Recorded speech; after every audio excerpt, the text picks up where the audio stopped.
Viewers, நாங்களுடைய Lakshmi, நீங்கள் பார்த்துருக்க 0 லக்ஷ்மி.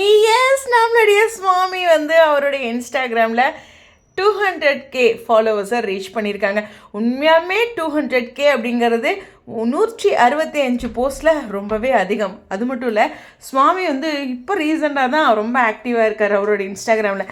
இதெல்லாம் கம்பேர் பண்ணும்போது இந்த ரீச் கண்டிப்பாக ஃபஸ்ட்டான ஒரு ரீச் தான். ஸோ அழகான அவருடைய இந்த ரீச்சை அவங்களோட ஃபேன்ஸ்லாம் கொண்டாடிட்டுருக்காங்க. சீக்கிரம் இந்த வருஷத்துலேயே அவர் வந்து 1 மில்லியனை ரீச் ஆகணும். பட் ஆனால் ஹீரோவுக்கு பொறுத்தவரையிலும் 1 மில்லியன் அப்படிங்கிறது நிச்சயமாக பெரிய விஷயம். ரொம்ப ரேராக தான் ஹீரோ சைடில் ரீச் ஆகிடுவாங்க, ஹீரோயின் சைடில் சீக்கிரம் ரீச் ஆகிடுவாங்க. காரணம், அவங்க ரீல்ஸ் அது மாதிரிலாம் போடுவாங்க, அதனால் ஈஸியாக ப்ரமோட் ஆகிடும். ஹீரோஸ் வந்து அதிகமாக ரீல்ஸ் போட மாட்டாங்க, ஸோ அது ஒரு காரணம். அப்புறம் நிறையா ஷூட்டிங் ஸ்பாட் அப்டேட் அது மாதிரிலாம் கொடுப்பாங்க ஹீரோயின் சைடில், ஹீரோ சைடில் வராது. பட் லக்ஷ்மி பிரியாவும் இங்கே கொடுக்கறதில்ல, ஜென்ரலாக நான் சொல்கிறது, ஓகேவா? ஸோ குமரன் சைட்லாம் பார்த்திங்கன்னா ரொம்ப டிலேவாக தான் ஒரு 1 மில்லியன் ரீச் ஆனது. ஆனால் சுவாமி இந்த வேகத்தில் போனால் சீக்கிரம் 1 மில்லியனை இந்த வருஷத்துலேயே அச்சீவ் பண்ணிடுவார் அப்படிங்கிறதான் அந்த இலக்குக்கு ஒரு அட்வான்ஸ் விஷயம் சொல்லலாம். நேற்று நான் பார்த்தேன் 199 இருந்தது, எப்போ 200 வரும் அப்படின்னு வெயிட் பண்ணிட்டு இருந்தேன். எஸ், 2 லட்சம் இதயங்கள். உங்களுடைய கருத்துக்கள் ஸ்டேடியம் வாழ்த்துக்கள் சுவாமிநாதன் அவர்களுக்கு.